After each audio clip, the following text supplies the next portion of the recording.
See, I'd be okay with 3 hours of this.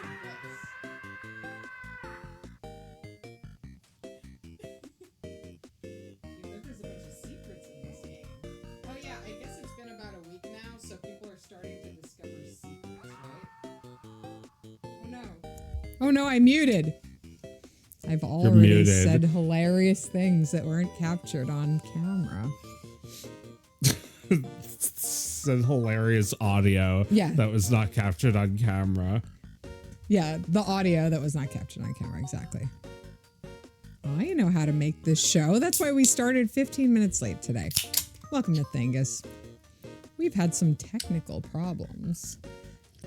Why do I even bother saying that? What does it matter to you people? It doesn't matter if we live or die, right? No, I've started to realize that recently. Like, I was asking my viewers for a lot recently, like, you know, on Ko-Fi. I was like, can you throw me a bone? And I realized that my viewers they need me to give them more than they can give back. Like, I mean, yeah, they're kids. Yeah, well, even if they weren't, they wouldn't have the capacity to give back. But yeah, they are kids. They're very confused by the idea of me needing money to do what I do. Yeah, no, they don't really. I'm 28. No, I mean, I think you're actually being kind of diplomatic by putting it in those terms. It's not that they have any ill will toward you. They love what you do. Yeah. They just are so disconnected from where their food comes from. Yeah. That they could never possibly understand that this is like the two of you feeding each other. That's not how this works. The idea of like the endless content hose, like if you were born into that, how can you ever possibly? Yeah, I'm one of them endless content hoes. Yeah, you're one of their hoes. They made a hoe out of you. Sorry to say. Yeah, but it's okay. 'Cause you love it. You love being their hoe. Well, we all have to sell something we do. Sure. What am I selling? I'm selling aching teenage nostalgia. Sorry, guys. You can't be young again. But here's some good reasons why you wouldn't want to be. How it hurts. Yeah. We're selling things to ya. But not on Thingus. Here on Thingus, we cannot be sold. Wait, we cannot be bought, right? Wait. We can be sold, but we can't be bought. If anyone would like to sell us, please let me know. Yeah, if anyone wants to come and try and sell us, because we're living in our fortified fortress. Yeah, no, we're like, this is basically one step up from a cardboard box. Like, we can't go anywhere. Yes, food is pushed in through the slot under the door, but I'm actually kind of wondering when the last time we felt freedom was. I think I've been looking at this all wrong for a while now. I think we're actually prisoners.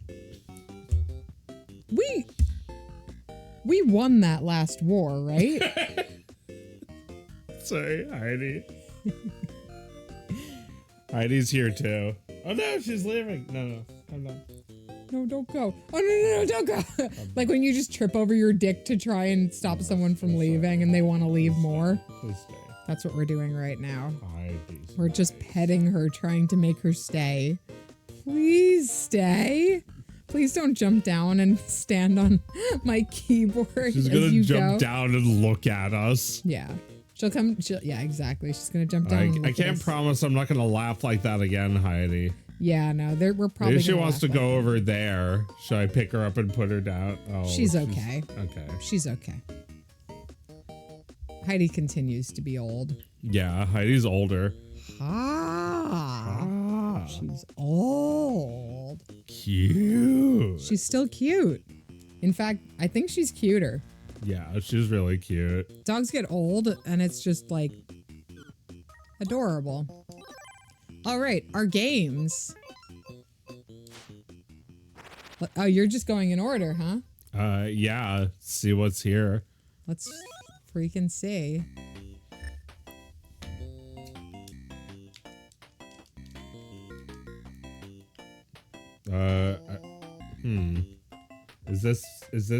Is it you?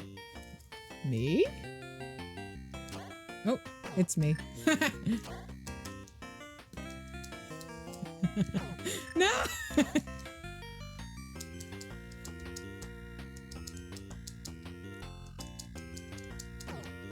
Where am I supposed to go? I don't know. That X? Me? Yes. This is way too stressful for me to play for an extended period of time, but it feels great.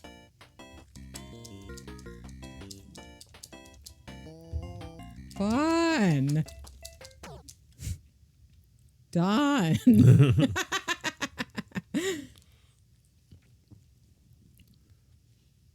There's something weird going on with the stream. My face cams are up to date, but the game is stuck. Frozen. Oh my God. Sorry guys. It's been a night of technical horror. Give me just a moment. I'll have it back. All right. Ah, you guys should have seen me do that. I was great. I really sucked gloriously. Now you have to see it again. Now you get to see it again, but now I'm more impatient than before. Looking okay now? Good. Good? Good. Oh, you can just hold it down. Whoopsie. Have you just been like I've tapping? been pressing it frantically. Oh, that's much better. Delicious, crispity, crunchy feeling. Hooray. Yay. Fun. Ah! I ran out of fuel! Oh, man. Not easy. All right, let's let Heidi go. All right. Go on. Good Pokey. She's okay. She'll be fine. Could she get up over there? Want to try? Yeah.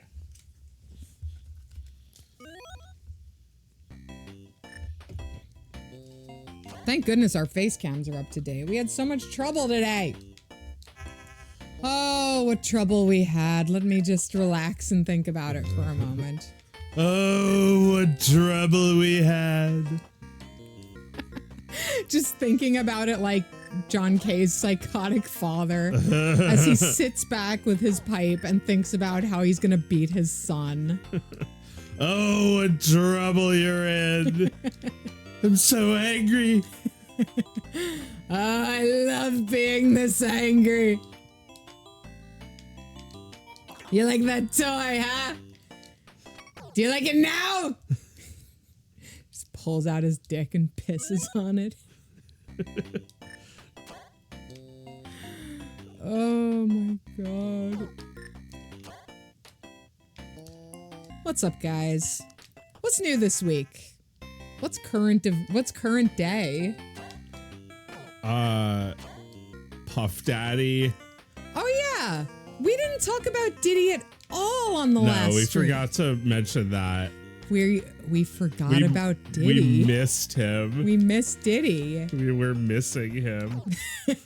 Yeah, we'll be missing him. He's gonna be away for a long time. Every law you break.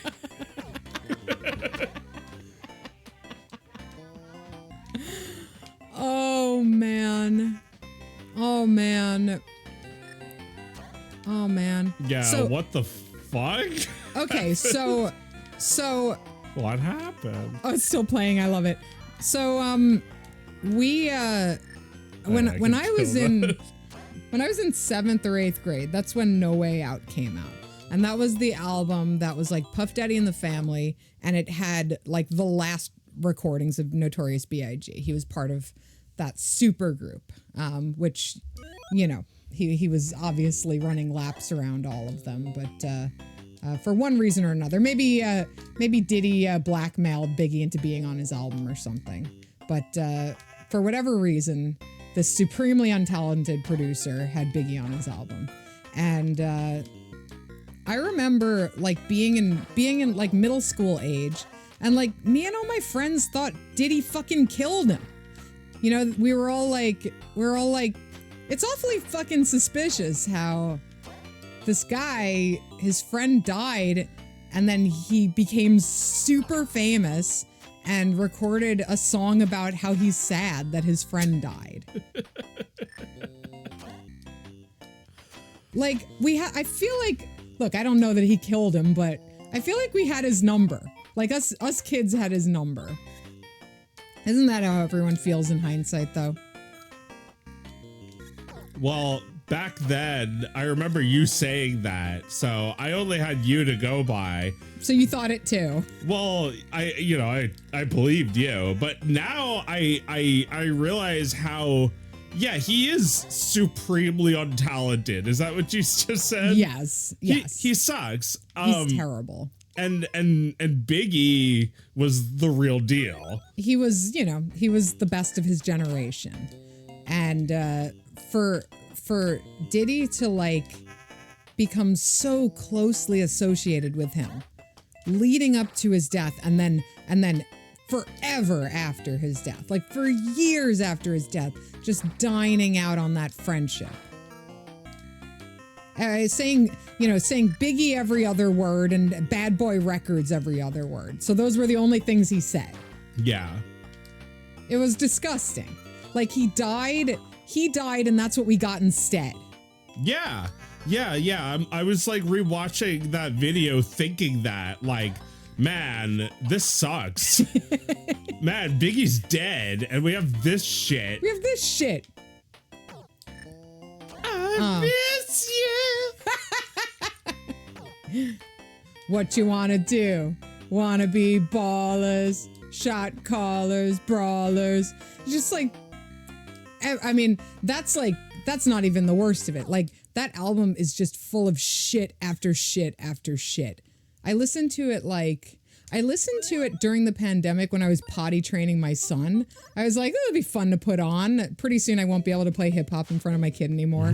And I listened to that and I didn't get through the whole album. I was like, oh my God, this sucks. Yeah.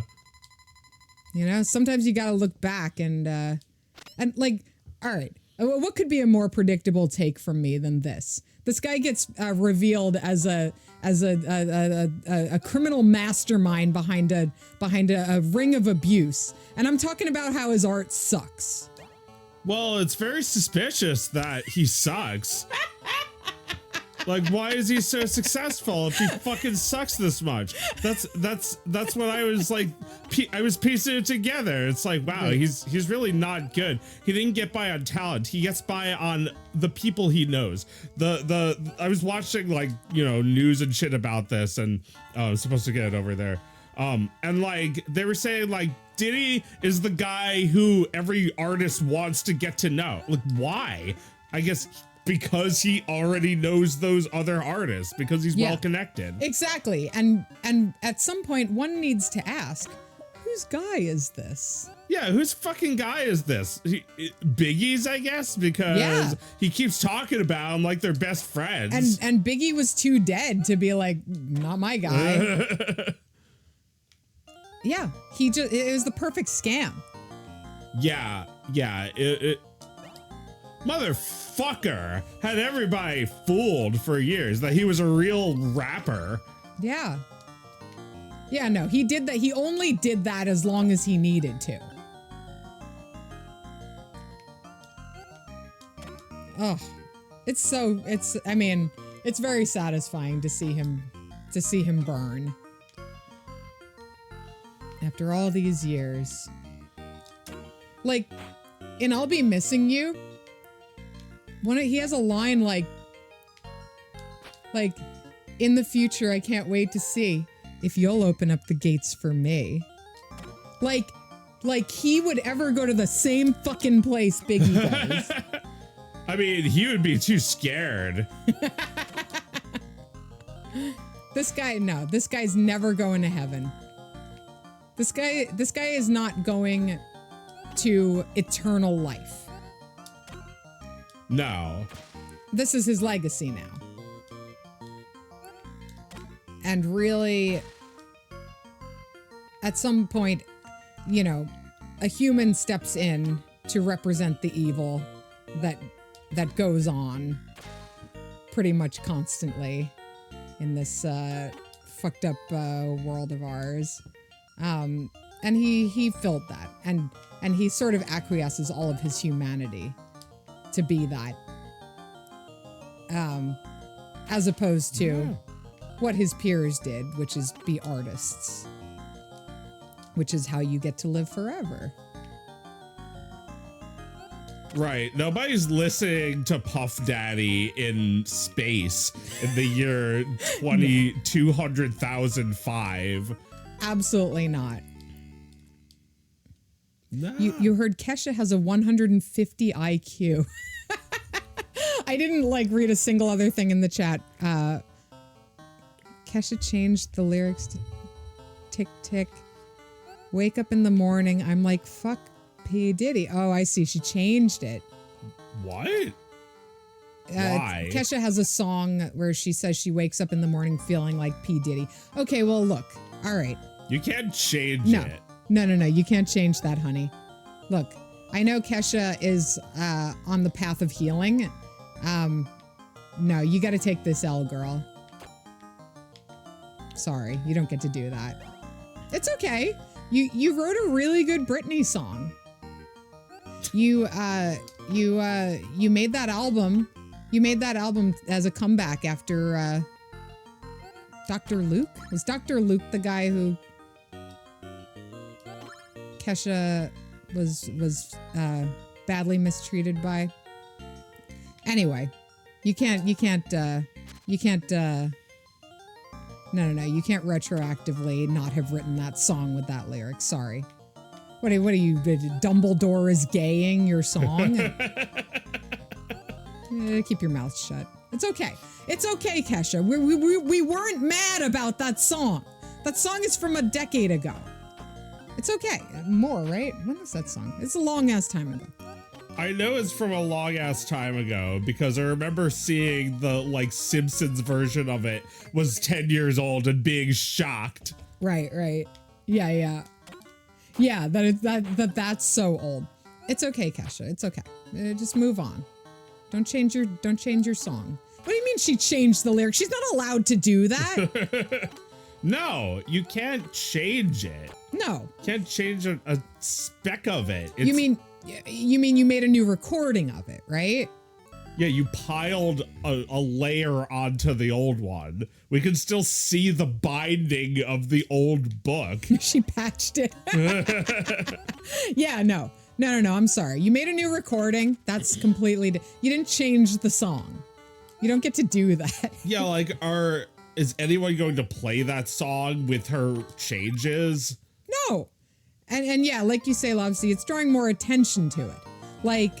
Like nobody was thinking about that. Nobody was looking at the news and thinking, oh man, Kesha must feel stupid right now. But now we're investigating Kesha. Yeah, that's right. Now I have questions about Kesha.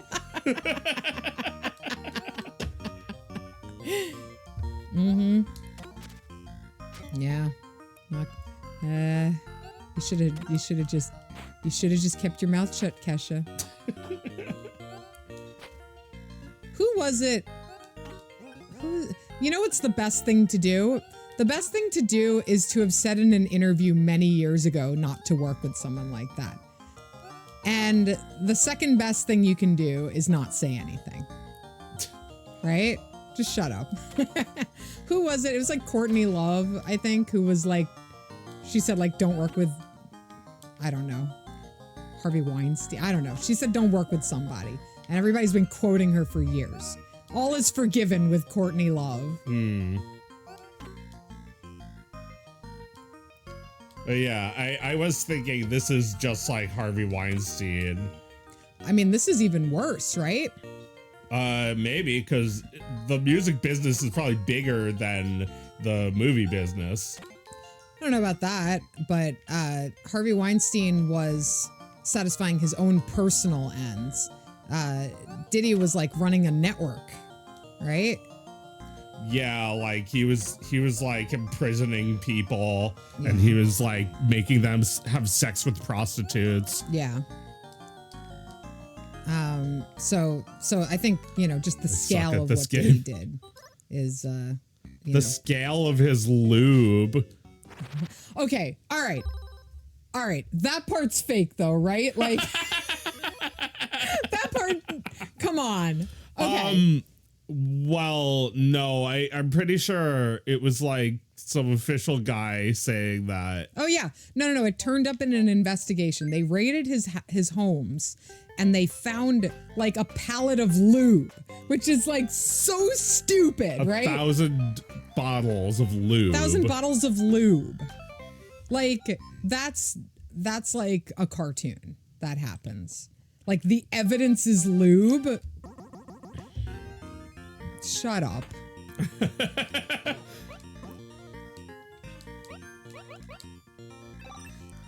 Oh man, yeah, to be Hannibal Buress and be the guy to tell everyone about Cosby. It's true. Hannibal didn't really recover from that, did he? I mean, everyone loved him. Everyone loved him after that. Yeah. But then he kind of wasn't funny. Oh no. I don't know.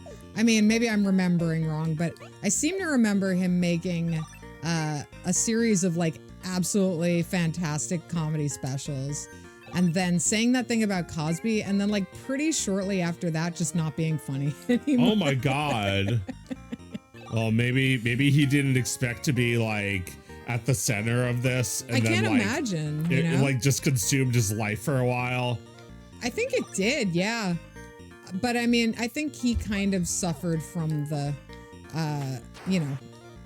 the pretty typical problem for a comedian of like gaining some fame and notoriety, and then you've exhausted your life, and now you're just talking about being that guy, just being famous and like flying all over the place, and that's like your whole life, and that's where you draw your material from, and everybody's aware. Everyone notices that you're like that now.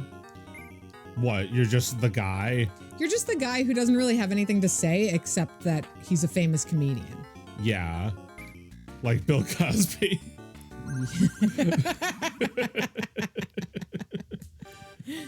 I mean, I think Bill Cosby had a lot of things he wasn't talking about in his comedy. Maybe he's talking about it now. Like, he's still touring, right? Is he out of prison? Yeah. I have no idea. He got out on a technicality, and like he tours because, his legal fees have been very expensive. Yeah. So maybe he's out there using what happened to him. What happened to him? Like it happened to him. It happened to catch up to him when he was 99 years old. And he was like completely unaware of what was going on. At least he seems to look that way. And like the court pictures of him, he's looking around like he really does think he's innocent. Yeah, too bad, fucker. Never rest again. But yeah.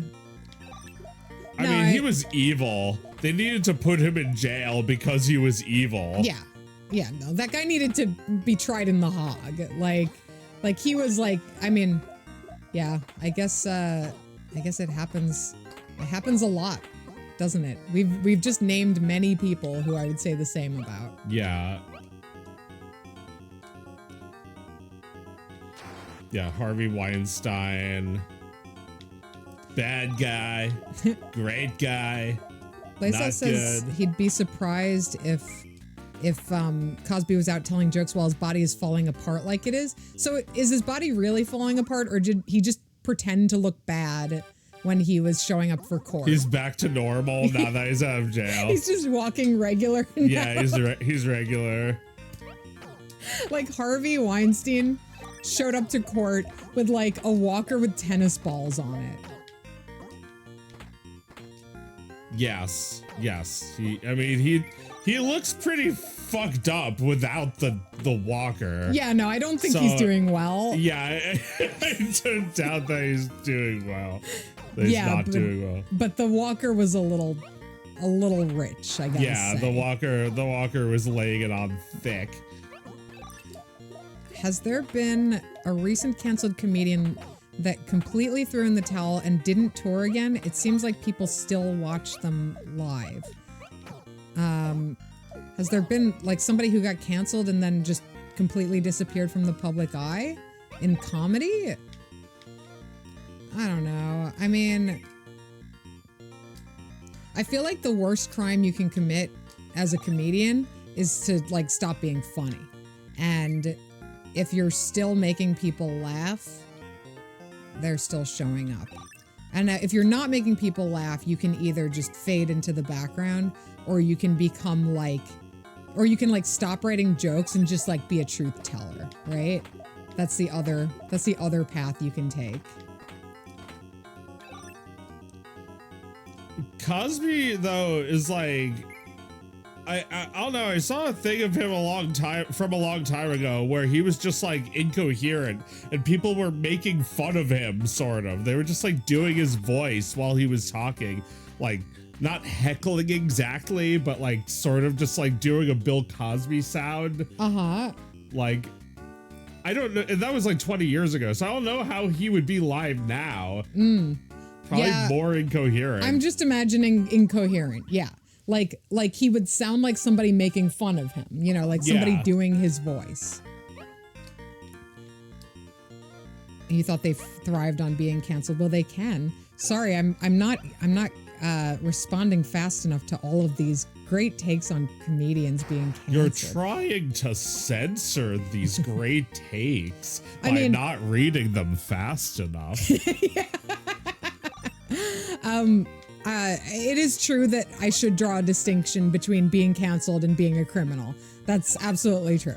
Canceled and criminal. Yeah. No, yeah. Like people would always lump me in to like people who were like sort of like they would mention me like a crackhead in the same breath. Like we did the same thing. Like, you know, a guy who like went to prison. Right. Imagine how we could stream. Oh yeah, no, we could really go edgelord, couldn't we? I feel like the edgelord moment is over, and we're in another place now. Like for years everyone was like quite scared, and then the edgelord backlash happened a few years ago. So what do we have now? What do we have? Hedgelords? Yes. What do we have now?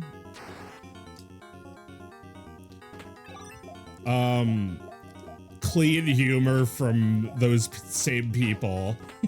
Clean humor from edgelords. Yeah. Yeah. Stavy Baby is doing SNL or whatever. I saw Stavy on something recently. He wasn't funny. I think I might have complained about this already. Oh no. I saw him in like not a Super it wasn't a Super Bowl commercial. It was a commercial during a football game though. But no, he's still funny. He's still great. Like he's got to be my favorite comedian at this point. And his approach is like, you know, he used to do this podcast called Come Town, which if you know, you know. And now he's famous and he's a touring stand-up comedian, and he's you know, he has his own podcast, and he's just like in the comedy canon now. And his approach is like, I would say somewhere a little bit pulled back from the, oh shit, he could say anything, chaos of the, you know, the show he used to do. You feel a little safer. Yeah. But I think it's because he's like uniquely good at like coming up with jokes on the fly while doing crowd work. I've never seen anybody so precise in their crowd work that they can just like talk to a totally like random person in the audience and get out of it what he needs to get out of it. Like emerge triumphant from the joke he was assembling just by having that conversation. And I feel like that is kind of the sweet spot that we're looking for right now is the danger that unscriptedness and chaos creates. But, you know, curated by people who are, who have the sense to not just say anything, who have a decent filter, who have a nicely formed filter that they built up from years of online. Are we football fans? Well, we watch some of the big Eagles games. I don't tune in every week, but you know, if you live in Philly, it's nice to. Somebody says you should try cutting the track. I don't know, how do you do that? This is so cute. Yeah, it's just nice to be able to talk to people about the birds if you live in Philly. I love a good Phillies game. They're playing the Mets this week. Or last week. Oh yeah, I saw like 5 seconds of that. They got TV. Creamed. Yeah. I didn't watch the Let's second go game. Mets. Yeah, no, Mets were my team for many years. And I needed a team that was even more of an underdog than the Mets, so. The underdog. Yeah, the dog. I got my underdog here. She's sitting under me. Oh. Let me see if I can get the camera on it. She's underdog. Where's that dog? There she is.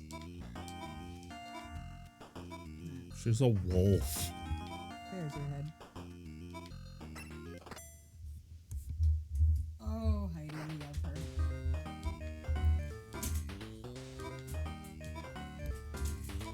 Just a little look behind the camera here at Thingus. No, I mean, I loved the Mets. Most exciting year of my life was Mets versus Yankees. Oh, Remember yeah. that? It was 2000? Yeah. The Subway Series. Yep. The Subway Series. Mets got- Feast your face. Feast your freaking face. The Mets got destroyed in the Subway Series. Wow. It couldn't have gone any other way. No. It's how it had to be. Cute. It's cute.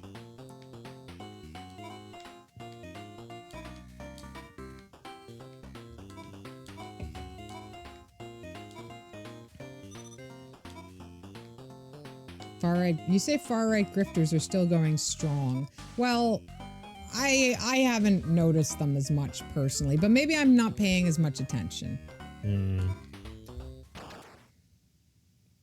Well, is Twitter still growing as a site? No. Okay. No. It has been shrinking. The user base has been shrinking for a while.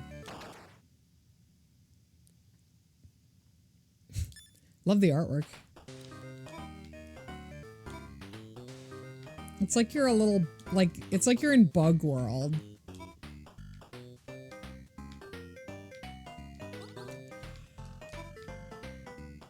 Blue sky is on the rise. Well, yeah, but how long's that going to last? Blue sky is exactly like Twitter now, much to my annoyance. Yeah. It turns out that bad. the ads are not what I hate about Twitter. Yeah, that's really funny. I go on there to tweet, to what do they call it on there? To skeet, which is disgusting. It doesn't say that when I use it. No. I don't know who the hell's calling it that. That's early Blue Sky. Yeah. That's like the freaks who are on Blue Sky from the beginning. The early adopters. Yeah. So I go on there, you know, a couple times a week just to post, just to cross post my tweets basically. And I get to scrolling every once in a while and I'm just like, this shit is like Twitter, except there's no chuds to tell them to shut the fuck up. Like, you need that, it turns out. You actually need those dopey, like, Gamergate-ass guys for them to fight. Otherwise, they're just as annoying, and they're hornier. Like, is this really what we want?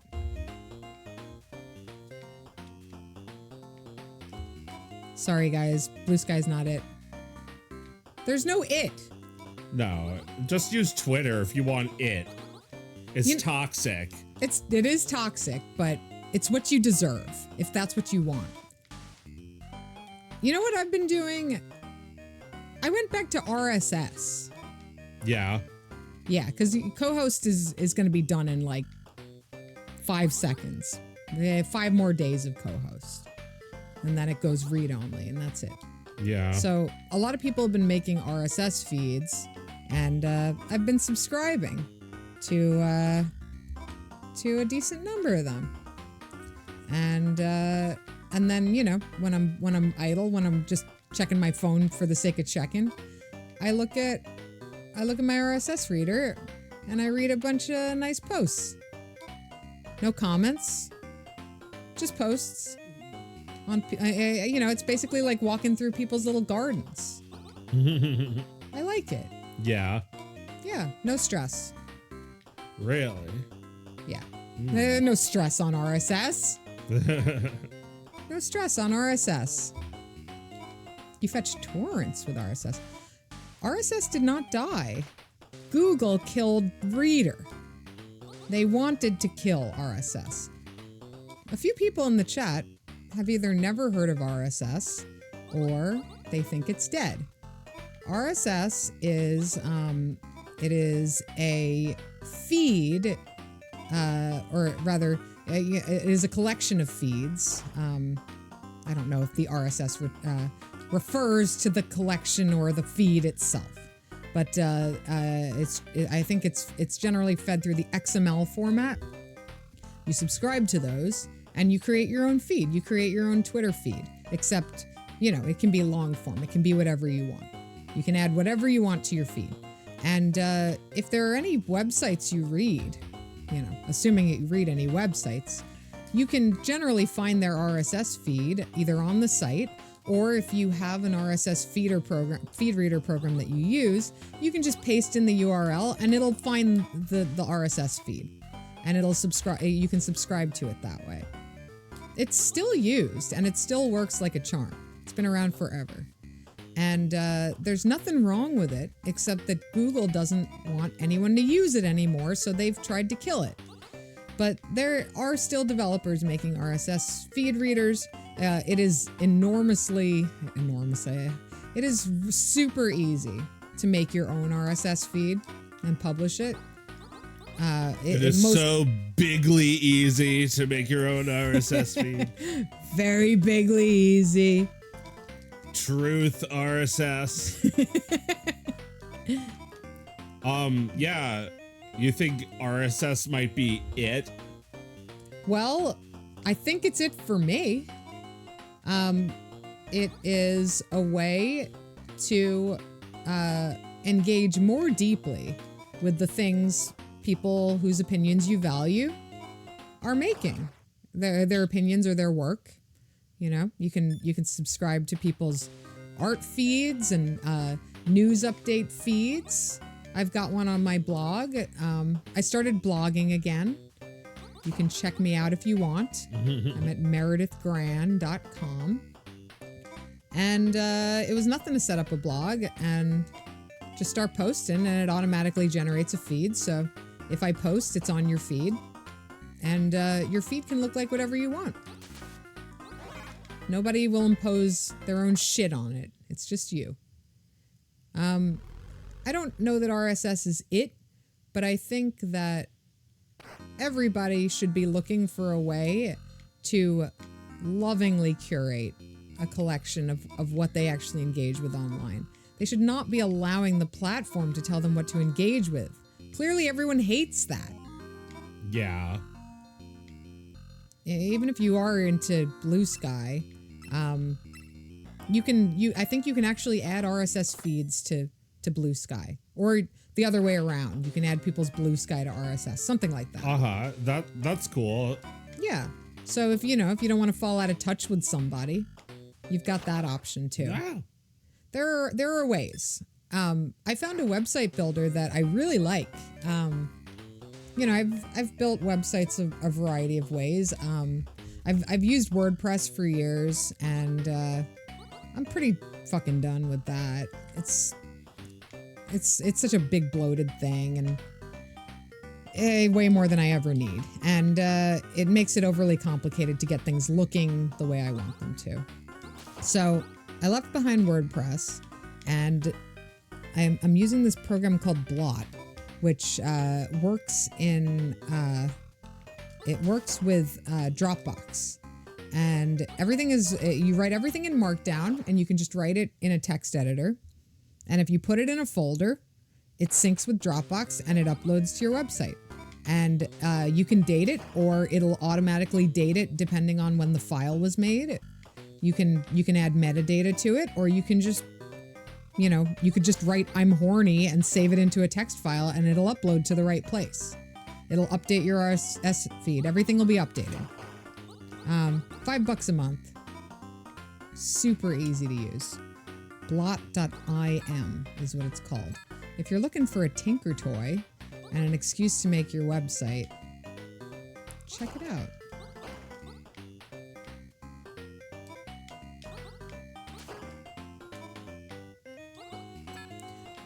Being not into Blue Sky and being anti-Twitter is a good way to be. I think you've got the right idea there. You're corralling all your friends onto an MMO server. That's great. That's like the freak option, right? I mean, look, all of these are the freak option in their own way, right? Yeah, I think there's something freaky about RSS. Like, that's like worse than the Federation. It's like, what? RSS now? Oh no! The RSS is like, remember that HBO show Real Sex? And you'd be like, yo, this show has real sex in it? And then you watch it and it's like 70-year-olds fucking. Wow, they got us. It was real. It is technically real. Like 70-year-olds going to sex parties. Damn.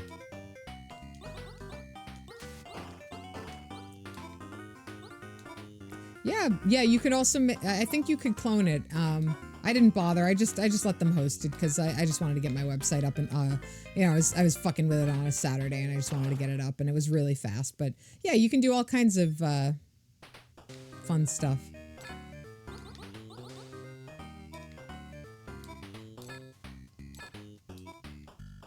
Anything other than talking to people IRL is freaky weirdo nerd shit. All right, we've got a jock typing on his laptop here. Thingus Maple Story Guild. I've never played Maple Story. Oh man, I love Maple Story. It seems like you kind of had to be there, eh? Maple Story was like, I didn't really have any friends on it, so I didn't play it for that long. But then when I stopped playing it, I was like, why'd I stop? So that game benefits from, like, you benefit from having friends? Well, I mean, like, when you play the game, it's like, you have to hit a mushroom 700 times to kill it. So, like, if you're, like, leveling up with your friends, I feel like that's probably a better experience, right? I see. All I know of Maple Story is like a picture of a crab. Is that correct? There's probably a crab in Maple Story. All right. I've seen like an avatar of a crab, and I thought, that's Maple Story. Maybe. Oh, okay, so Maple Story has been in shitified. It's not the same game now. Uh, I don't know anything about it now, but yeah, yeah, Dad Rock Enjoyer says it was a beautiful MMO with the best graphics, and then they had to cash in. Cha-ching. That's too bad. Nothing great can last forever, you know? I've been thinking about that with co-host and how, you know, people who never gave it a shot are kind of laughing about it now. But I don't know. If you ever lived in a city and there was like just some awesome venue where you'd go for events, you'd see all kinds of, you know, awesome shows and stuff, and you know, you knew the people there, and it was just like so fucking great. And it's not there anymore. Like there's been a hole and a new building and a hole and a new building there like 3 times already. And you still love it. Like it was there. Like, or a restaurant that made excellent food. Do you expect a restaurant, like somebody cooking one specific thing over and over and over again the exact same way every single day to last forever? It's like such a beautiful accomplishment to do that for any period of time. And yeah, I don't think we should prioritize the permanent. It seems like a lot of things that suck are permanent. Yeah, like Superman. I mean, there was a time 100 years ago when Superman was cool. Yeah, I guess so. Superman's still cool, but has there been any new like Superman related work in the last couple of decades? There's probably been lots of Superman stuff that I just would not know anything about. Yeah. Well, I mean, it's not for me.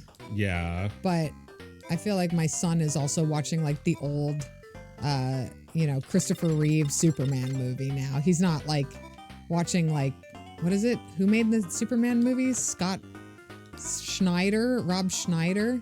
Who's the guy? I don't know. We need to call Mike. Phone a friend. Who's that guy making all those terrible Superman movies? Zack Schneider. Oh, Zack Schneider. Yeah, I don't know enough about this to talk about it. I've never seen them. No, we have no knowledge at all. I've never seen that. Fucking thing sucks. Oh, whoops, I did that again. Okay, so I had a story I wanted to tell you that I felt like I couldn't tell anyone because it's so near to me, but I feel like there's strangely an amount of anonymity that can happen on the internet where I can actually tell this story. Yeah. So I'm going to attempt to tell this story because the names don't matter at all to the internet. What matters is that these are people I see every day. So, my block has lots of lovely families, really, really nice people, and lots of kids that my son plays with, and you know, houses he goes to. And we're pretty close knit here. It's really wonderful. I'm very grateful for it. And it also means everyone talks, you know? Things get out, right? And I was at a birthday party with a lot of people in the neighborhood not too long ago. And while we were at the party, someone in the neighborhood put out like a free box in front of their house. You know, Mike can never resist when there's old videotapes. So he went over and took a look. And he grabbed a whole bunch of them that he liked. And then he saw a video called that was like just a black tape, like no box, no like studio name or any frills or anything. It just said Bad Wives. And he was like, oh, this might be like a porno. And then he found another one that I'm actually blanking on the name. It might have been like International Affairs. It was something like that. Bad Wives and International Affairs. Now, I want to say these came from a house where a very sweet grandmother lives. And when he brought the videos back over to the party, everyone who saw them was like, this probably is like some Skinamax or something. Like for some reason, everybody was sort of like very hopefully suggesting that it was like softcore porn. I don't know why they wanted it to be softcore so much, but they really did. It was not. You know, we checked it out. It was terrible 90s hardcore porn. Yeah. But I kind of just, I mean, like now I don't know what the hell to do with that. It's a relic. Yeah. I don't know. You can hold on to it. Yeah, they're ours now. And I didn't know what to do with the information. And I don't know what to do with the tapes. So I guess shouting it out into the void of Twitch was really my only option. Upload it to the Internet Archive. So I was kind of thinking about that, you know? I was thinking about that because you know, I know I've always thought it was cool when Carta Manier posts like vintage pornography to the internet, to archive.org. And it did occur to me, yeah, like this is a relic of what people looked like and ostensibly what people were into in another time period. Perhaps more so than movies or like, you know, a lot of other entertainment that might have been made at the time. We must preserve this. We got a whole bunch of archivists in the chat. No, these were not amateur videos. These were produced by studios. They were not produced very well, but they were definitely, you know, in their time, of a high production value, for what they were. This was like kind of it's kind of like a post-cocaine. See, like I don't know the history of these things very well. I must admit, I was not in my peak porno watching years in 95.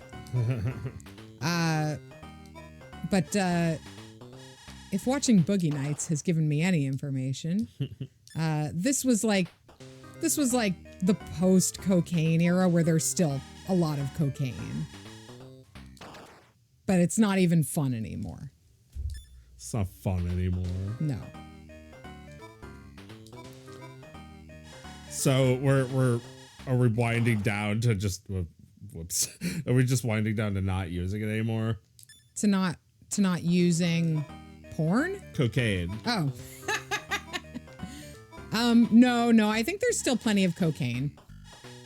Just, I feel like, you know, the 80s is when art was particularly influenced by it. That's weird. I mean, you know, it's kind of like in the 90s was like kind of a weed age, right? And the last few years have been like ketamine. I mean, oh fuck. I mean, I heard from a video of a guy that the drugs to use in the 80s were Quaaludes. I think it was a little earlier than that. He was like, say, the late 70s and 80s. Yeah, 70s. Because they ate them all, right? They're all gone. There's no more. Yeah, I guess that they'll make them anymore. I see. So Blaisdell says that Hollywood was ruined when they stopped giving coke to the actors and started giving it to the producers. I like that. That's a good one-liner. I don't know exactly how it tracks, but I like the thought of it. Really? Excuse me. I'm gonna take this off.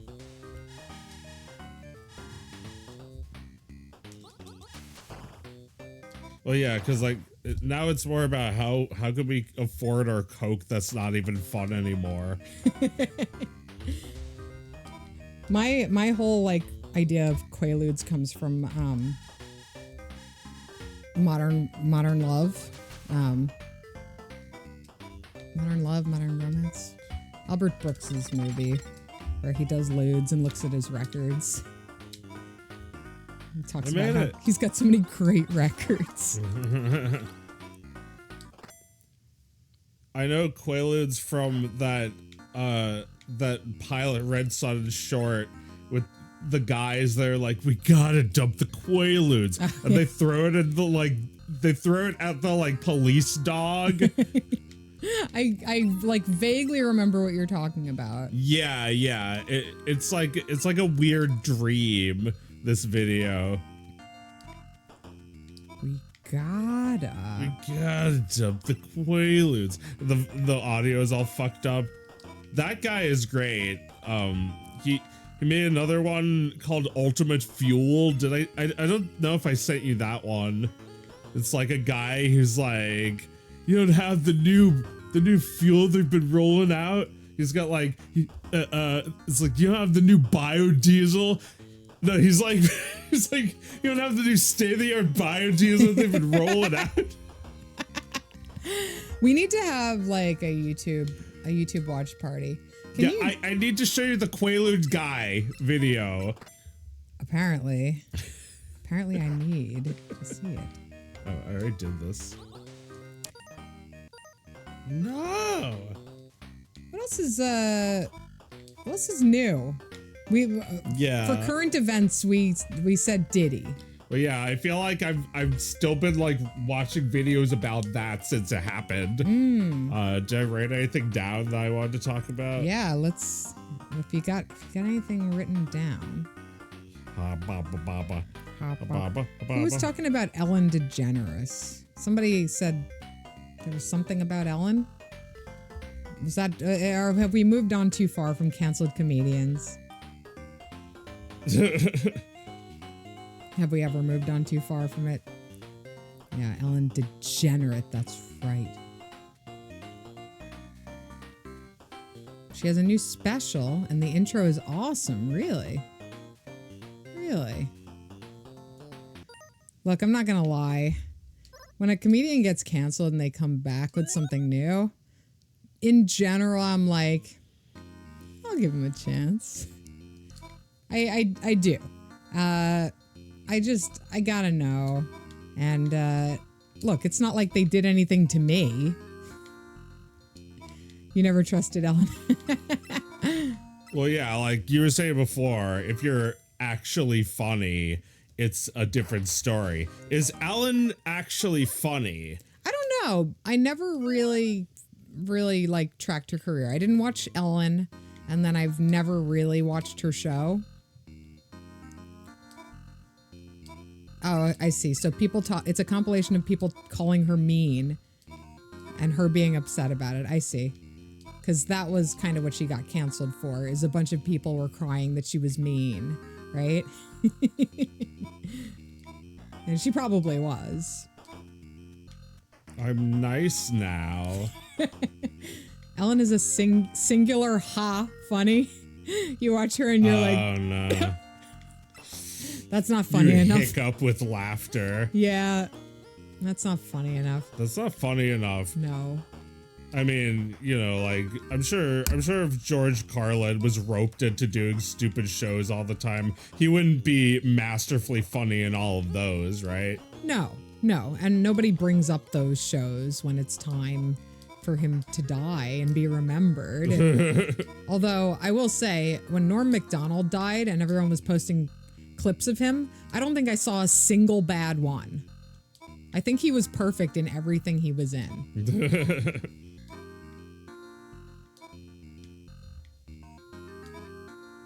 Yes, I know you're joking that I'm going to a Bill Cosby show. You're not deciding for me that I'm going to one, so obviously you're joking. No. There's a difference between I'll give him a shot and going to Bill Cosby. I mean, yeah, like it's been so long since these comedians had to be funny, right? Yeah. Yeah. I mean, like, all right. So remember Aziz Ansari got canceled? Yeah. He made a new special a few years ago, and I was like, I'll check it out. Yeah. But I should have known that Aziz Ansari's he didn't commit a crime. He was canceled for being for going on a terrible date. Yeah. And unfortunately, the worst thing about him is that he was one of those comedians that was like, I don't think I want to be funny anymore. Like in that, there was like an era of that. He did the show Master of None, and Master of None would just decide not to be funny a lot of the time. And it was like never good. It was it always sucked. So when he came back, and he's like, I want to thank you guys because like when all that happened to me, it felt like I just disappeared. And I was like, all right, dude. Well, can you please go back to that now? Well, yeah, he did disappear, but before that, he was everywhere. He was oversaturated. We were looking at him all day. It was annoying. And when he went away, it was like, finally, we could get to lose this guy. Yeah, no, he took the fall for how, like, not actually a good show Parks and Rec was, right? I never really watched it. I don't know. I don't care. No. I mean, it had a lot of funny people in it, but it was like this show that people could be like, see, it's possible to be nice and funny. Every joke can be like cold pockets. So funny, and it doesn't hurt anybody. Yeah, you know how I was saying before about like the edgelords making jokes like that?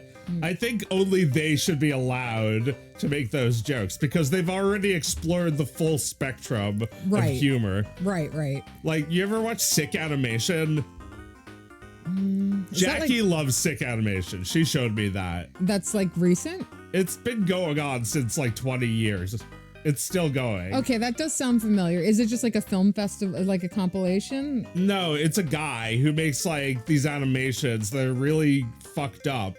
But once in a while, they'll just be not fucked up. And you never know if it's going to be fucked up. Or nice now. Or nice. Yeah, like if you're watching on YouTube, like if you watch on Newgrounds, it says what the rating is. But if you watch on YouTube, you don't know if it's going to be really fucked up or not. Gotcha.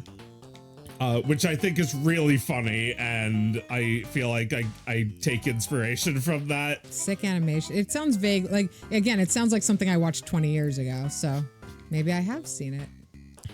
Is there any equivalent of like Spike and Mike's film festival anymore?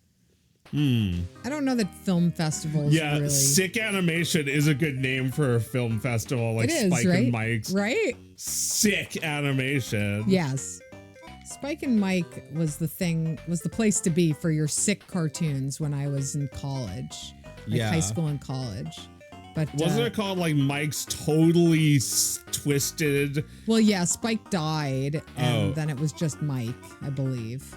Oh, I see. It might have been the other way around. One of them. I just accidentally shortened it. Oh, one of them did die. And wow. It was just the other one. I don't know. Maybe they're still going. But again, Just because they're not still going doesn't mean it wasn't great. If you curate cool things temporarily, that's great.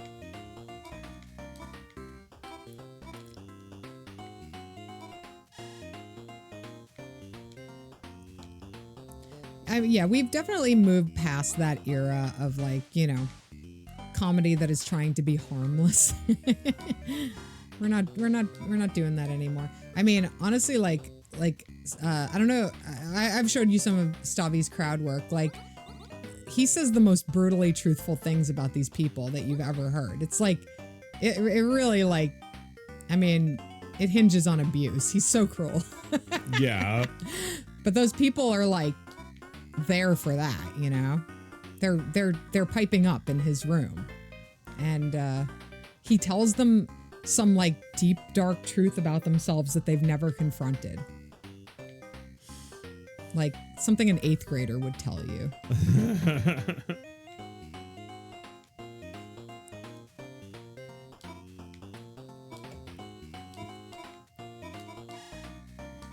Oh.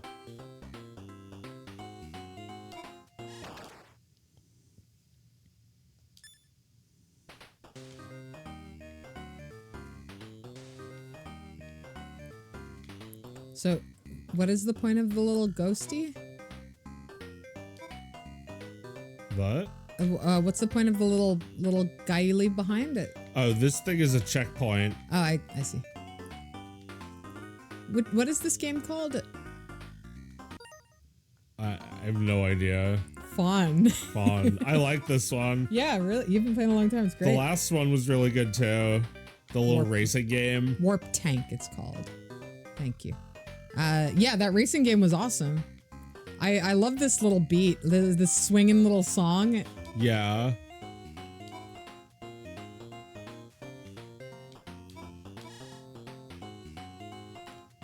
This is good stuff. It's like you got an entire NES and you can just like play every game on it suddenly, you know, immediately. Yeah. What do I do? I don't know.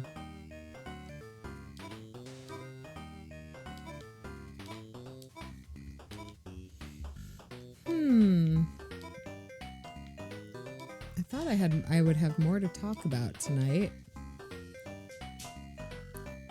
What else is on the brain? What'd you do this weekend, Joe? I watched some Skibbity Toilet. Mm-hmm. Skibbity Toilet. It's like there was like a new one the other day. They don't come out that often anymore, do they? Like every other month or so? Something like that, yeah. But yeah, like I watched some of it to see what it was like, and it's like, this kind of reminds me of like Cartoon Network. It's like kind of like Reboot a little, I guess. Probably something I'd be into if I was 12. Except like one guy's making it, right? I don't know. I don't know how many people are working on it. Probably a lot. I mean, there's going to be a movie, right? Yeah.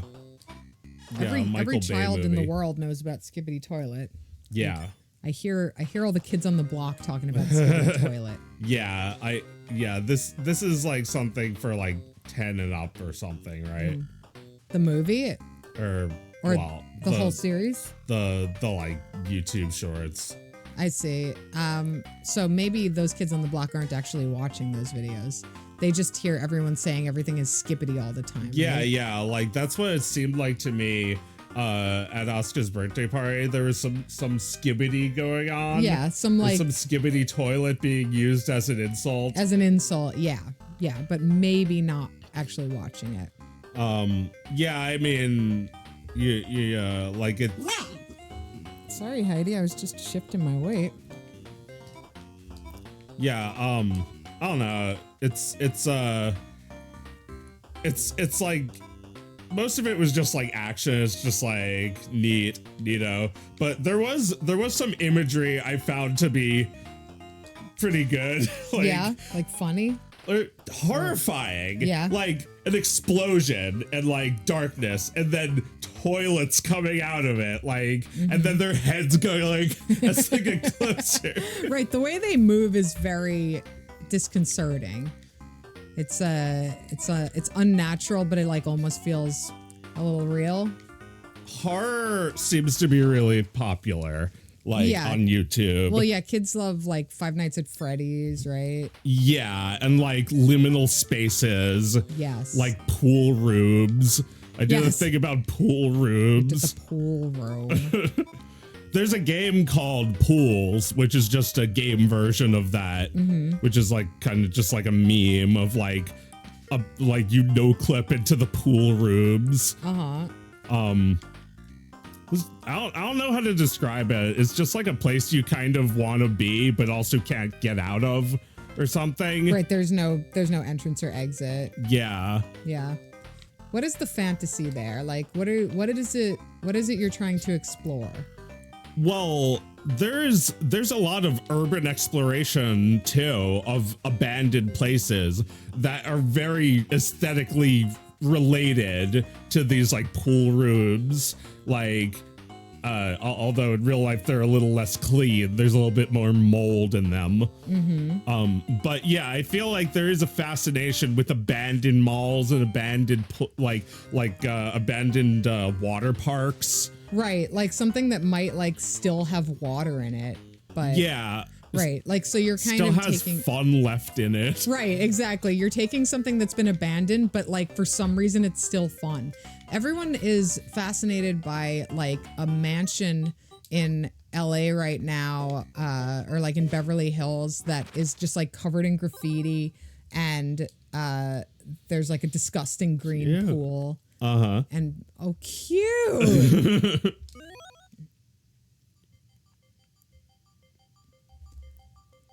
Hi, Julia. Hello to everybody. I'm sorry I'm not keeping up with the chat too well tonight.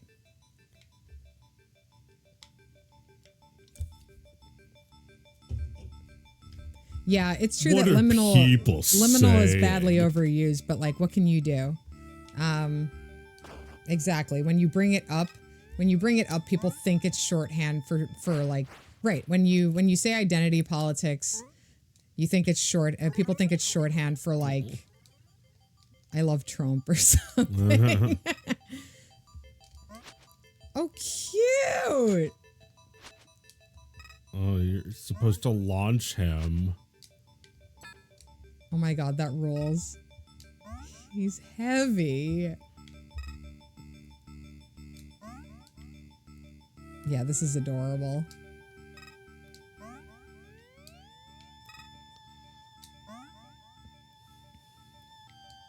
Yeah, has there been a game where you control a walrus? Oh my God, look at that squid floating through the air. I don't know if there has.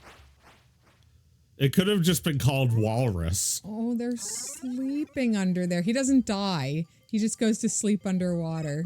How harmless. You can fly. Cute. A puffin. Yeah, they are. This is great. And it's got like this frosty little soundtrack. Oh, the puffin This is really similar to the Jaws game. This music. Yes, you're absolutely right. Like the NES ocean exploration type music. And like the way those fish and like shells and stuff are pulsating does remind me of Jaws. Oh, now I want to play Jaws. That little king penguin is so cute. Oh. Princess Penguin's provisions. Do you eat it? I don't know.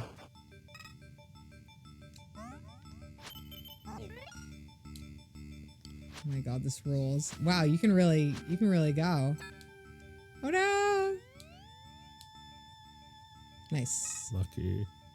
Yeah, like you have to be lucky to hit a platform, right? Ambient walrus game. Yeah, no, this is, look. I adore this. This is very game developer-y games, don't you think? Game developer-y games. Yeah, the way like some of the animation you might love, you might be able to acknowledge, like, all right, this is kind of for animators, you know? Like, I love The Thief and the Cobbler endlessly, but I wouldn't subject a single person who's not into animation to it. This is very, very developer-y.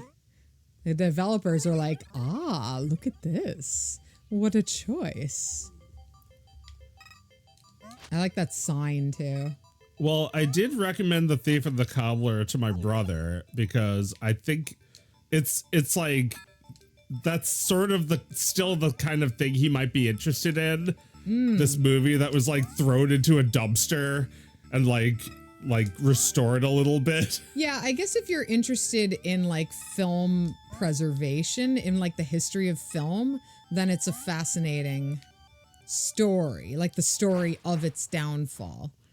But I think to appreciate the amount of work that went into it and the height that he wanted to reach with it, and also maybe didn't want to ever finish. I feel like it really hits when you've spent any time making animation. Yeah. 90s anime OVAs, you feel that way about? I could see that. The OVAs, you know, if you're a little Dorcas watching those, you know that they're of a higher quality than the TV series. No! No, we will never have OVAs again. The whole idea of better, more money versions of something that are released on video. Yeah, that died with VHS. Yeah. Because when you copy a VHS, the quality gets worse every time you copy it. But not with DVDs or anything digital. Right. Well, So how can you possibly sell a cartoon after that? Oh. This is so cute. Cute. Oh, I love this. I would have been all over something like this as a kid with like the big 2D drawings. Oh, cute. Well, you had the Little Mermaid, which the Little is Mermaid's like a bit this, like this. kinda. You're right. Do you want to play this while I go to the bathroom? Sure. I'm hearing that the cuteness hides how infuriating this game is. So, all right, let's see. Okay, Hyde. Get out of fuel. You gotta be kidding me. All right, I'm already furiously mad. Oh, Heidi. Oh, and a very long death sequence. Cool. Oh my god, I'm going to hate this so quickly. I'm going to be screaming at Vishni in just a second. Okay.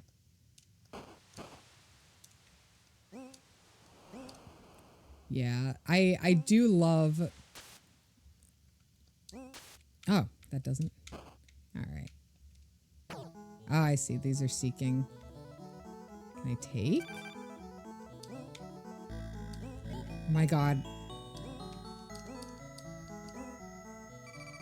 Oh my god. Okay, yeah, no, this is going to be infuriating, absolutely.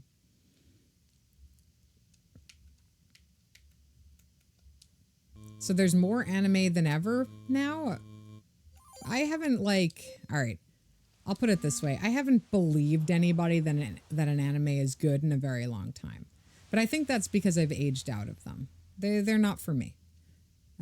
They were, you know, they're for teenagers. They're for 14-year-old me. I really loved anime when I needed something to sort of smooth things out between, like, in the transition from like adult media and kids stuff, you know, kids cartoons. I don't even know how to get fuel. What are you supposed to do? I don't know that anime was ever good.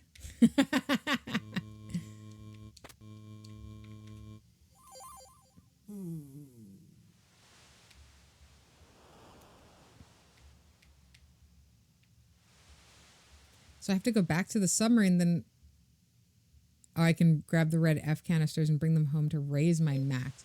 Oh, I see. So I would have to spend time like powering up to even be able to go deeper. They don't even play music for me anymore. They're like, "Oh, clearly you're stupid. You need you need to concentrate more."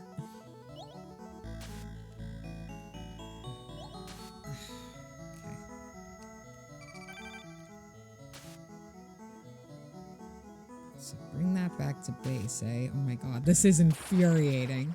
I can't, guys, I can't.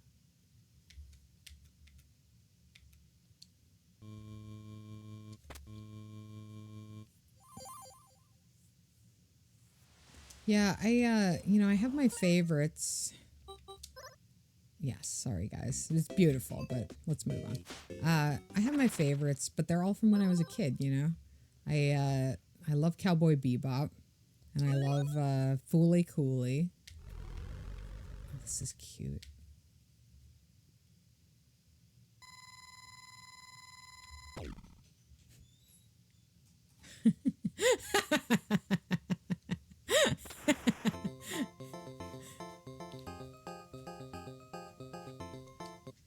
Oh, no! I skipped the cutscene by accident. Oh, man. I just drove through some mud. I skipped the goddamn cutscene and now I'm driving around like Roger Rabbit.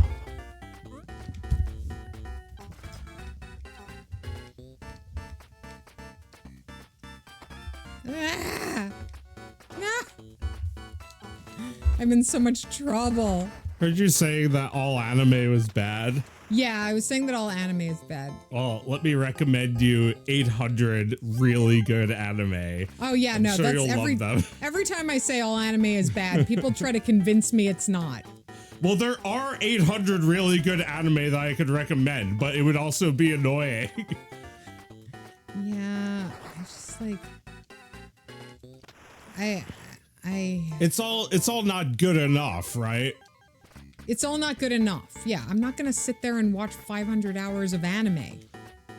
Like what I'm not looking for shit to pass my life away with. Yeah, like you're not just like sitting there like you're not like waiting for the next class to start or anything. No, I'm not. I'm not trying to. Your life isn't structured around some bullshit. No. Exactly. So like anime would be asking for too much from you. I don't have time. I don't have time for the things I like. I barely get to watch movies anymore. Yeah. I don't have time. I have time for this. And barely, right? I gave the game right back to you.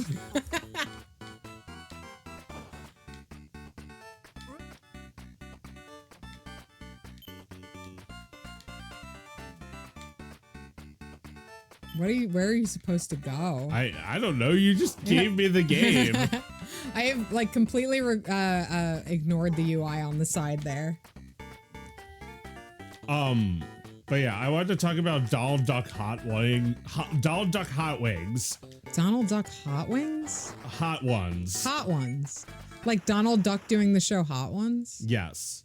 Like for real or like a radio skit of Donald Duck doing Hot Ones? That would be better.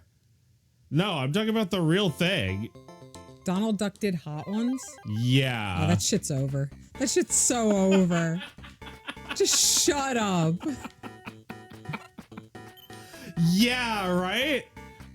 Well, I got mad because he's not even alive. Like, no! That's not the point of the show. No! You're not creating the natural reaction from the hot sauce. If it was Donald Duck's voice actor eating the hot wings and being Donald Duck eating hot wings in character, that's one thing. But he didn't even sound like he was suffering from hot wings. He was just playing Donald Duck eating a hot wing. I kind of got the impression that Hot Ones was over after Conan O'Brien was on.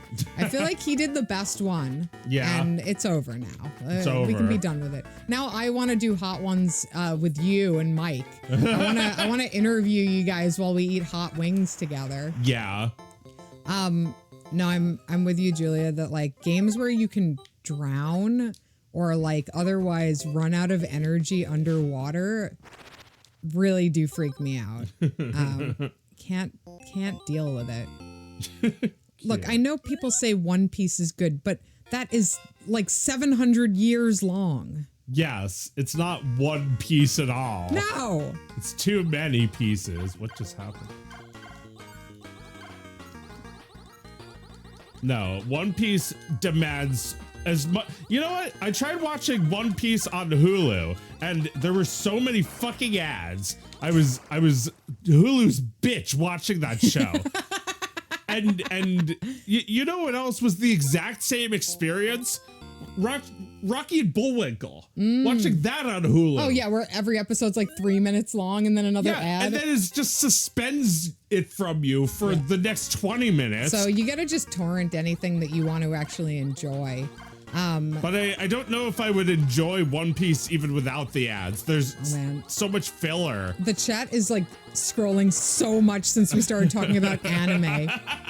All right, so Beanie Tuesday, you think that the Conan was too try hard on Hot Ones? I mean, fair enough. The fact that it made me feel like the whole thing was over maybe kind of supports that argument. That like if anybody else goes this hard with it again, it will be like incredibly transparent. But I guess to you it was already there. It had already hit that point. That's fair enough. But I did enjoy it. I thought it was fun.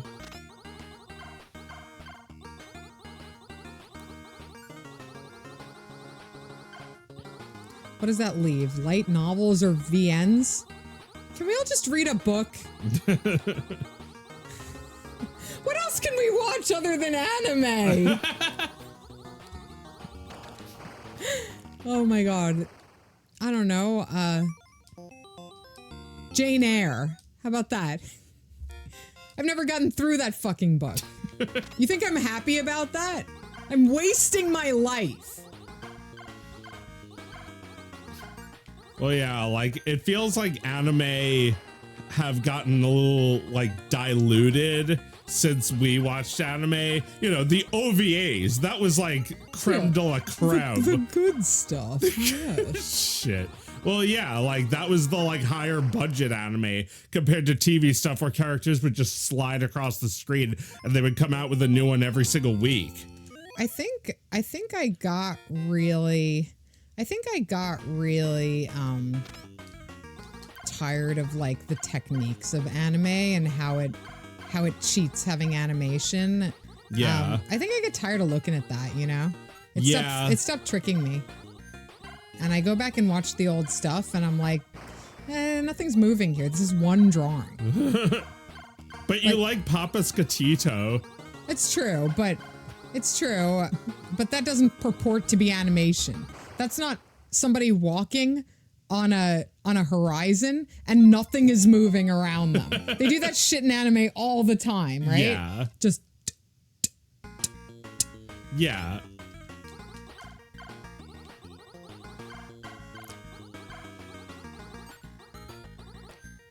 No, it's not animation. It's like, it's barely even a storyboard. It's color forms. Color forms. That's what it is. I'm just playing with color forms and they're paying me more. That almost rhymes. Damn it, this is so hard. It's cute and hard. Yeah, a lot of these games are cute and hard. I mean, yeah, just calling your game Caramel and you're just a fish who flies through outer space with donut planets. And it's hard. And there's food. And it's cute. The broccoli is adorable. It's cheese. Everything's so cute and you just die instantly. I love it. Nice try. This rage bait. Oh, look, I'm sorry for saying anime is for children and babies. It's not just for children and babies. It's also for adults who refuse to engage with more mature work. It's for everyone. Hey, I mean, anime is fun. You know, JoJo's Bizarre Adventure is fun. Yeah, that it's like seems DBZ, weird, nice and which weird. is fun. It's weird and fun. Yeah. It's like a freaky new villain. Yeah, that I get, like, I've never seen any of it, but I get kind of like a John Waters vibe from that. Right? Just like sort of. Just like somebody's in a stupid horny world and everything is just accepted. Yeah, everyone's weird hair is just normal. Everyone's ridiculous outfits and hair. And like the fact that everyone looks the same and has like the same like weird blocky shoulders and no one questions No that. one questions it. The world is accepted as it is. Yeah, no, I could see myself getting into that. That does sound fun. I feel like everybody was into that like 5 years ago, and now it's time to get into it and assess it free from all the discourse. Yeah, that's a good thing to do. That's what I did with Death Note. I like that. There was nobody was like, you gotta watch it. I just watched it and it was like, the show's like funny in a way, but it's a drama. I just don't know when. I feel like I've got like about 30 minutes a day of TV to watch, like unencumbered by my child. I would have to start watching it with him.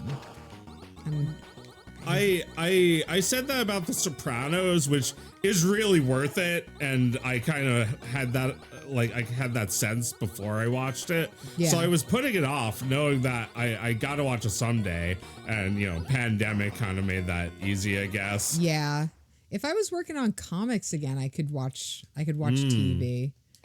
I don't do anything all day that I could put on a show for. I don't know. I guess video games are kind of what I'm engaging most with these days. Because I can play them for a few seconds and be like, I get it. I figured it out. I always have time to watch that video. Yeah, I know.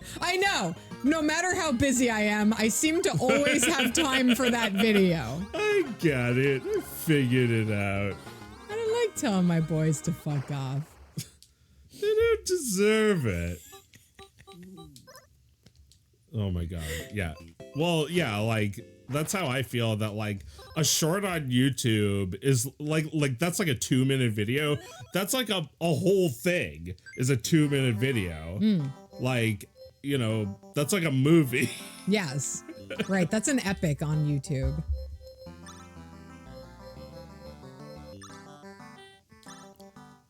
Cute. This looks a little like she cried.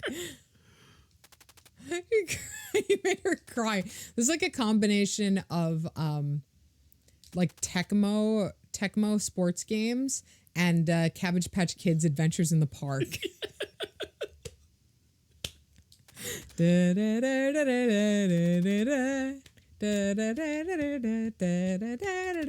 Yeah, I think they're specifically trying to make it like that for the old Mo's.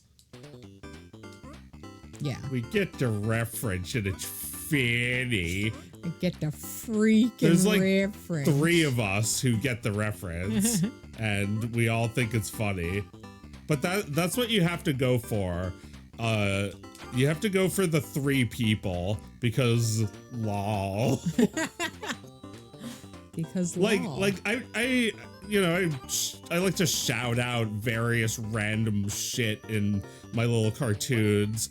And I did a thing where there was Populous. I did a thing where there was Scorched Earth, and like people recognize those and be like, yo, it's Scorched Earth.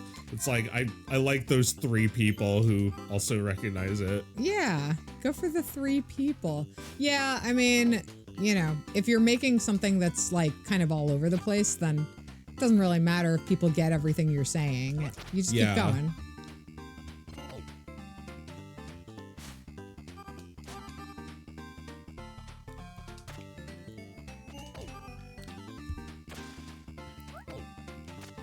Well, yeah, like I guess like you have to do what you know. You have to make the game that you are. And like if you actually can remember stuff this far back, I feel like there is some value to that like it's been with you all these years. Yeah. This weird Cabbage Patch Kids game. Exactly. Like the fact that it's important to you means that it should be part of your recipe. Because like, you know, nobody makes a recipe from scratch. Everybody's cooking with what they know and what they remember, what they loved when they were children. Grandma's original. What was that? Grandma's original. Yeah, Grandma's original.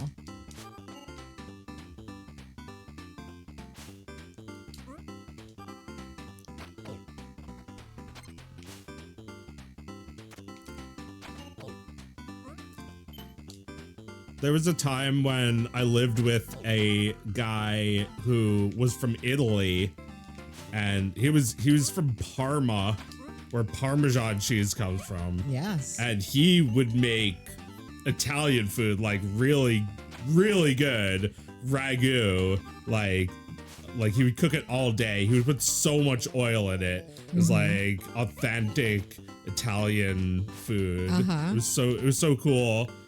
Oh my god. Just thinking about that food. Thinking about Grandma's original. Yeah, just like the stuff you take with you. I love the way they cry. It's so great.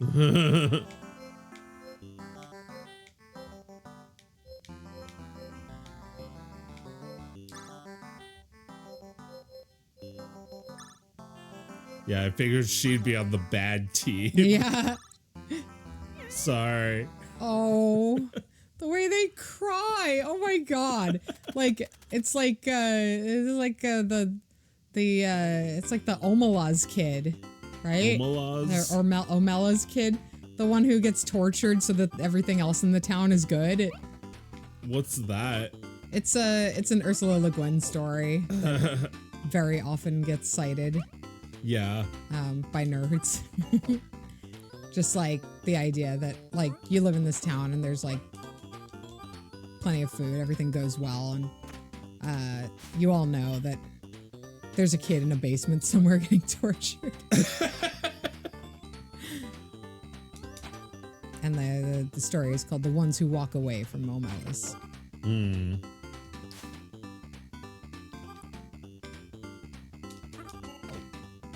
I think you'd like Ursula Le Guin. Yeah. Yeah, it's some good shit. You should read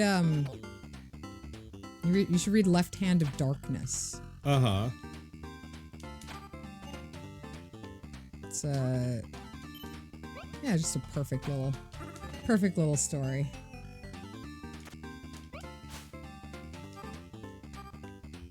Is there another? Yeah, there is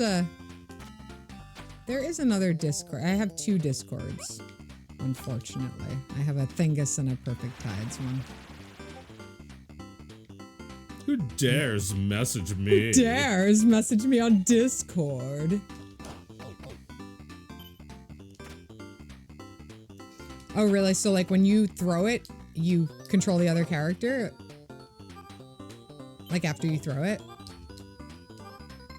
It's like the same button to switch.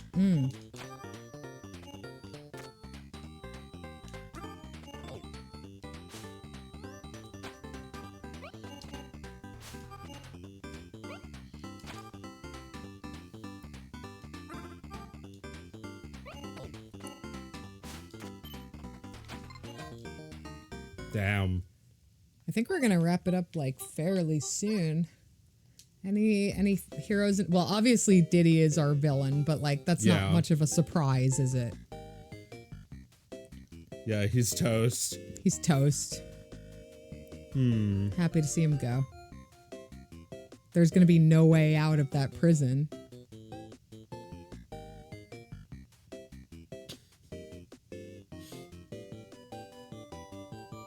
You're gonna have to be part of the family to visit him.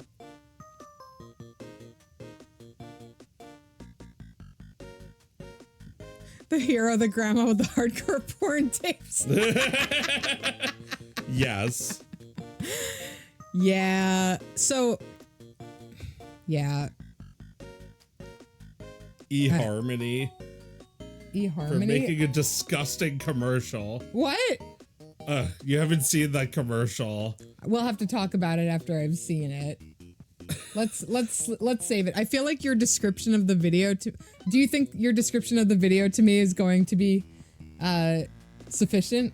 I don't think you need to go see this video. All right. Go ahead. It's like an eHarmony commercial where like it's like get someone that gets you, and it shows someone popping someone else's pimple on their back.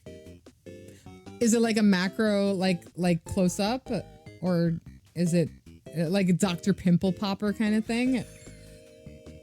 Or is it just Look, just because I watch Dr. Pimple Popper videos doesn't mean I'm not outraged that there's a pimple being popped in a commercial. I don't know, Joe, this kind of sounds like your dating site. I don't want somebody to pop my pimples. No, but they know what you watch. They're looking at what you watch and they're sending you the ad for the dating site. Nobody else has even seen this eHarmony commercial. Okay, maybe I'm a little attracted to Dr. Pimple Popper, but it's because she's hot, not because she pops pimples. Yeah, but there's plenty of hot people. There's only one Dr. Pimple Popper. That's true. I do love what she does. I gotta be honest, I've never watched one of those videos. I don't think I can stomach it. She has like a very calming voice while popping the most disgusting pimples you've ever seen. Like pimples that I'm imagining look like they're from another age. Like pimples people don't get anymore. Pimples with history. Like, yeah, pimples that have been growing for 40 years. And like you have to excavate like something like the size of like a pool cue from like the black pool ball from like the center of their skin. Yeah, it's nasty. It is like a whole like micro surgery that she has to do on these people. Sometimes they even need to be like stitched up at the end. Right. So she's doing something very, very much needed. Yeah, She does it for free if they let her film it, right? Oh, she does? I think so. Oh my god. Yeah, I mean those videos they're fascinating. So I guess, it makes money for her. She's probably a really big YouTuber, right? I did, I know what a pour of whiner is, but yeah, she excises huge pours of whiner. Yeah. That's awful. Yeah, those must be growing for like 40 years. Yeah, where they're just like left to do their thing, and like at a certain point cleaning them makes no difference. Oh, this is cute. Yeah. Which game is this? This is just the demo. It's playing all of the games. This is kind of like a River City Ransom clone, but... Oh, yeah. I mean, yeah, I guess I've been going in order, so I haven't gotten to this one yet. It's cute, though. Good artwork. Yeah. That one we had some fun with. Wait, is this the one you played? I don't remember. Oh, you played another one where you were a little Saturn-y looking guy. Little floating around guy. I love like we got to Dr. Pimple Popper at the end of the stream, and the chat's just going wild. Wow, I've really pushed you guys' buttons tonight, haven't I? No, don't Google pour of Weimer. I Googled it once because I thought I had one. But I don't have one. Oh, good. No, it's just a gaping hole in your flesh that gets bigger and dirtier and more disgusting all the time. You can imagine it.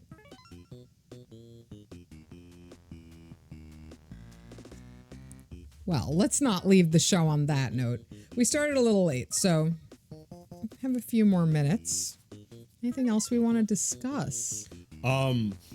Yeah, what did you want to ask everybody? Oh, what does this remind you of? What's this remind you of? Yeah, we'll be looking at the Sound chat. off in the chat. Play that one more time, Joe. What does that remind you of? What do you think of when you hear that? The other thing I had here was like, games that you know are good or bad, like That you know you've without never playing played. them? What was that? You've never played them. You've never played them, but you know are good and bad. Okay, someone says A Cowboy Dying, Ren and Stimpy, The Howie Scream. I don't know who Howie is. Oh, that's this one. Joe's got them all. Yeah. Well, I don't have the Wilhelm scream. A gross close up. Yeah. That one for me. I don't even know where that one came from. That like yeah. I heard that one in the LucasArts game The Dig. Yeah. There's a point where you have to cut off your another astronaut's hand, and he screams the whole time, and it plays that. That one was mine. I always think of the Dexter's Lab episode where it's like he's like transforming into a monster, and it makes that sound. Does it make that scream? I don't know. I don't remember. My mind is so clouded when I hear that scream with a little bit of an L on it for some reason. Yeah, yeah. That's all Brink from The Dig for me. What about this one? Ah, Real Monsters.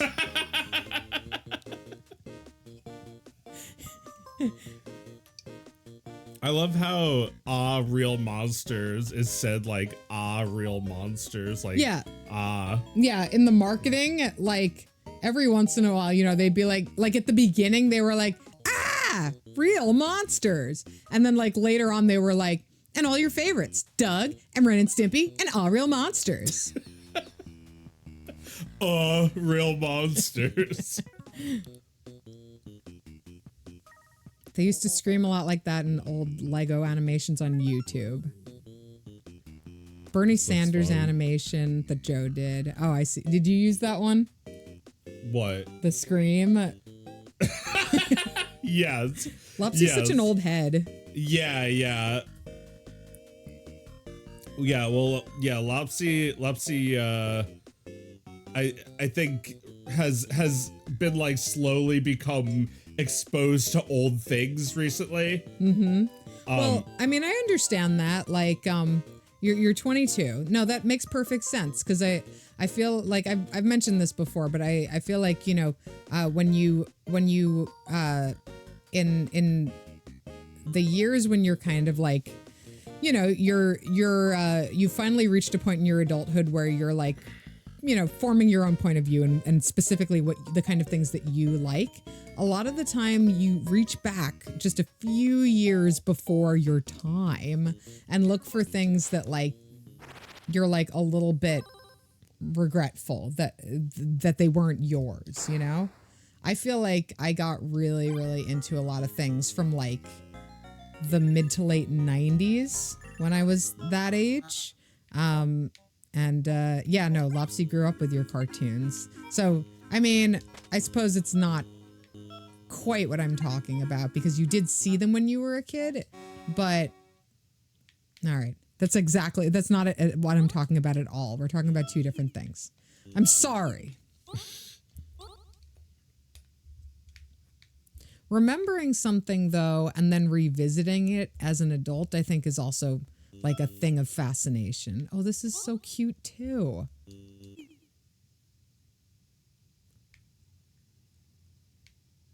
This is like Ninja Turtles. Yeah. Right? Oh no.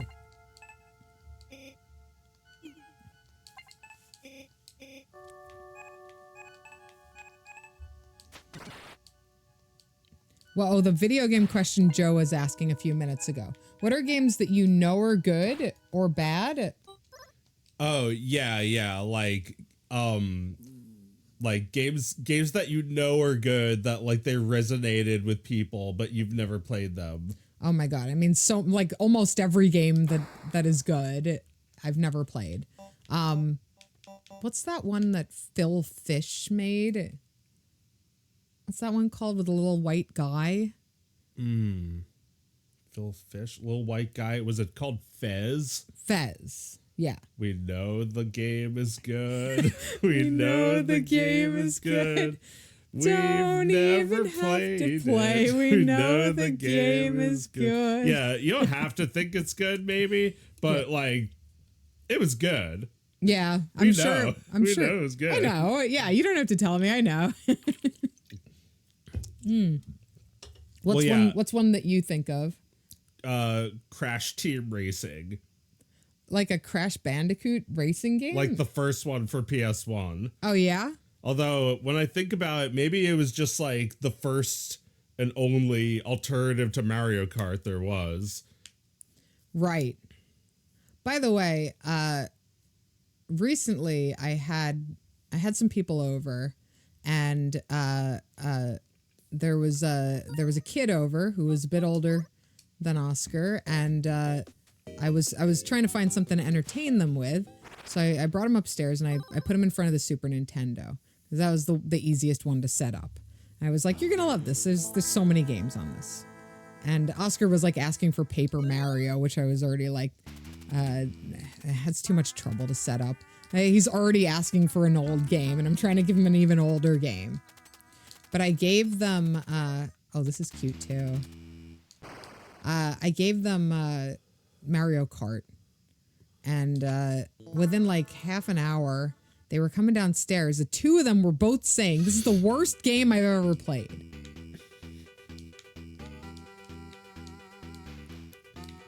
And I think they felt that way for separate reasons. Yeah. Oscar might have been a little persuaded by the older child to say it. I think the older child was unhappy because the game was not contemporary, and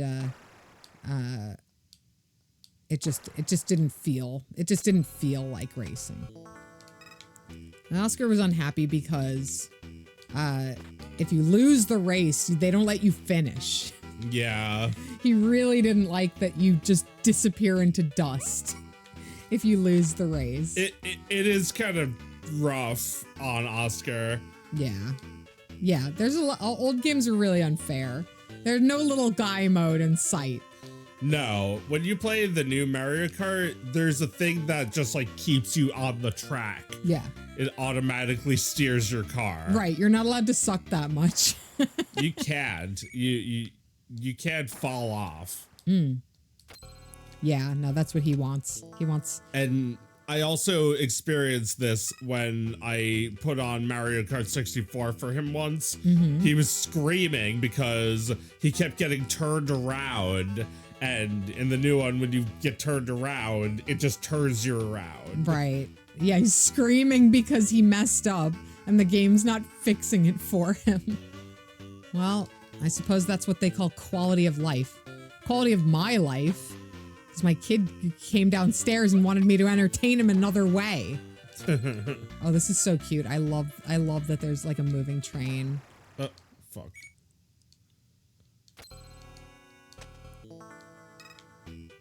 Are you an outlaw or are you a sheriff? I think I'm the outlaw. This game is called Train Robbery. You're trying to rob the train. I think so. The sheriff and his posse is coming after you. Oh, it takes that long to like... To load your gun? Yeah. Every time? Yeah. Damn. Okay, so when I jump, he gets me. What do I do? Oh, I have to move boxes or something. All right. When you're done with this game, we're going to call it. Skip to Mr. Blue. Yeah, it's cute. Oh my god. These games are just seriously so adorable. Like, just delightful artwork. That alone would be enough to enjoy them. But no, they're also fun. I mean, hard, but hard. All right. I think we're going to call it a night, guys. Fun show. Lively chat. And, yeah, hopefully now our tech troubles are over, and we'll be back next week at 8:45 Eastern Time. Nice talking with you all. This is an exquisite Thingus. Thank you. Thank you. Thank you. They love it. Thank you. Thank you. Ah, me public. Good night, guys. See you next time.